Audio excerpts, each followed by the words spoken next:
Assalamualaikum warahmatullahi wabarakatuh. Perkenalkan, nama saya Nur Cicayani. Di sini saya sebagai pembuka dari kelompok kami, yaitu kelompok 4, tentang perilaku organisasi atau budaya organisasi. Nah, sebelum untuk ke materinya, sebelumnya saya akan memperkenalkan dulu satu-satu untuk teman saya, yaitu ada Agustin Siregar, yang kedua ada Cosi Apriliko, lalu ada Lisa Claudia, lalu ada Meggy Rizky Putri, dan ada saya sendiri, yaitu Nur Cicayani, lalu ada Wahyu Rizky Riansyah. Nah, agar tidak memperpanjang waktu, mari kita langsung simak aja untuk materinya. Semoga teman-teman bisa langsung memahami dan dapat mengerti apa yang kita sampaikan. Halo, assalamualaikum, selamat malam. Perkenalkan, nama saya Agustin Siregar. Saya akan menjelaskan mengenai pengertian budaya organisasi. Pada dasarnya, pengertian dari budaya organisasi adalah suatu karakteristik yang terdapat pada suatu organisasi dan dijadikan sebagai tuntunan organisasi atau perusahaan sehingga mampu membedakannya dengan organisasi lain.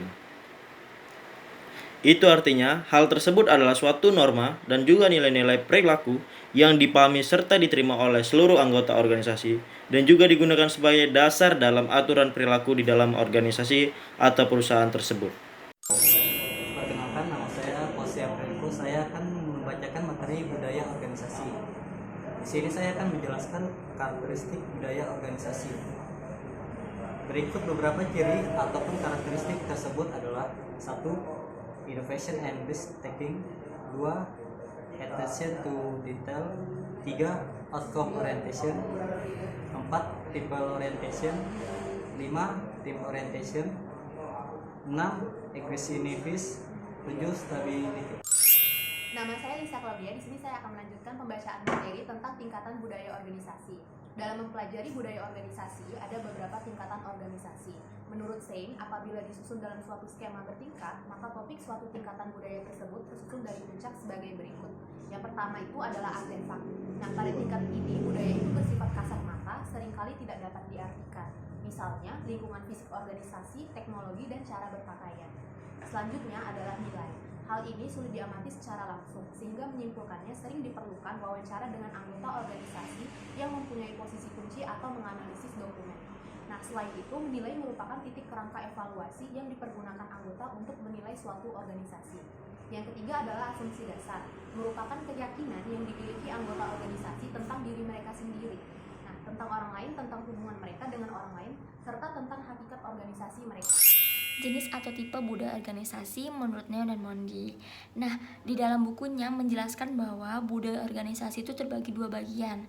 Yang pertama ada open and participatory culture, di mana jenis ini ditandai dengan adanya pencapaian tujuan, hasil yang tertinggi, dan didukung dengan adanya rasa saling percaya kepada bawahannya.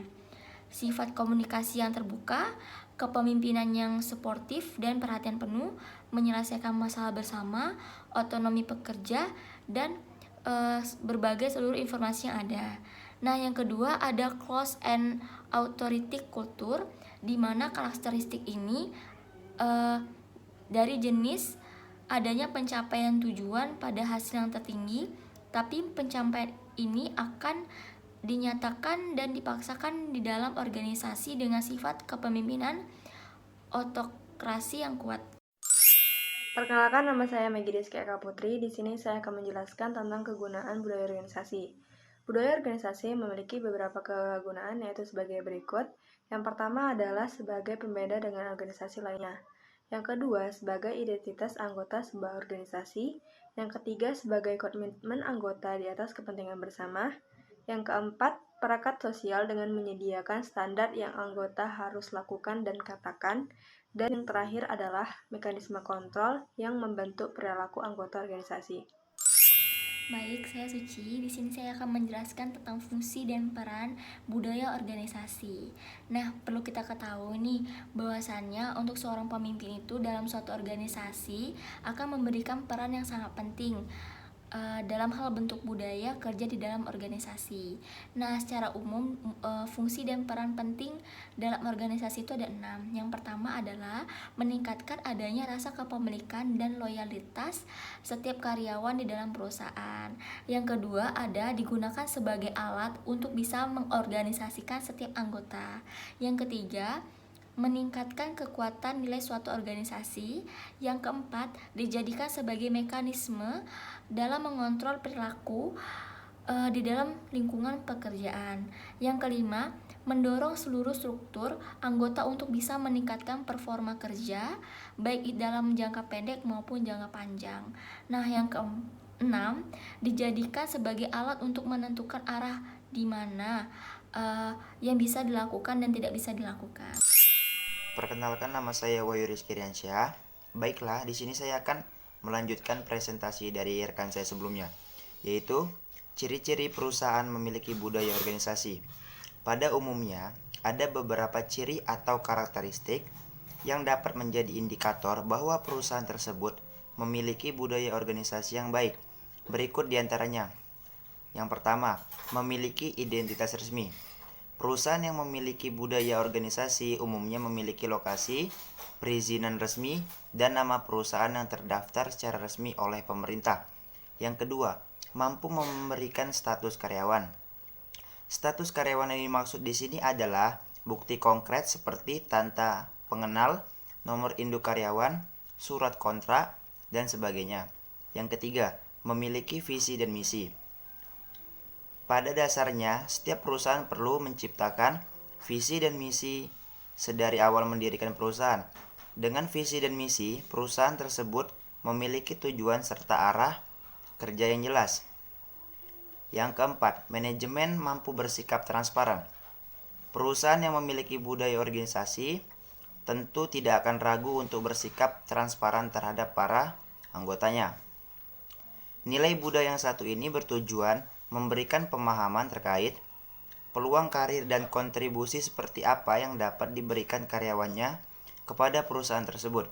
Yang kelima, memerhatikan kebutuhan karyawan. Setiap perusahaan perlu memahami bahwa karyawan adalah suatu aset yang perlu dijaga dengan baik. Berikutnya ialah contoh budaya organisasi. Berikut ini ada beberapa contoh budaya organisasi. Yang pertama, budaya administrasi. Budaya administrasi di dalam suatu organisasi sangat diperlukan, seperti dalam hal surat menyurat, masuk dan keluarnya barang, pendapatan gaji karyawan, dan lain demi memperlancar performa perusahaan. Yang kedua, kedisiplinan.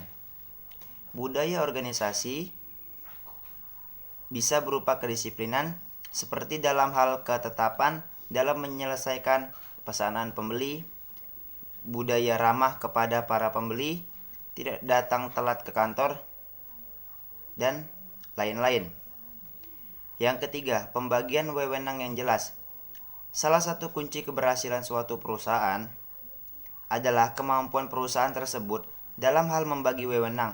Tanpa adanya pembagian wewenang yang jelas di dalam perusahaan, maka performa setiap anggotanya tidak akan maksimal karena mereka akan merasa kebingungan. Yang keempat, inovasi.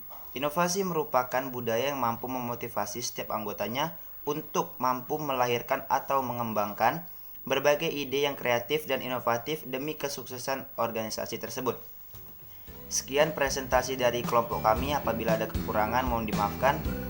Wabillahi taufiq wal hidayah. Wassalamualaikum warahmatullahi wabarakatuh.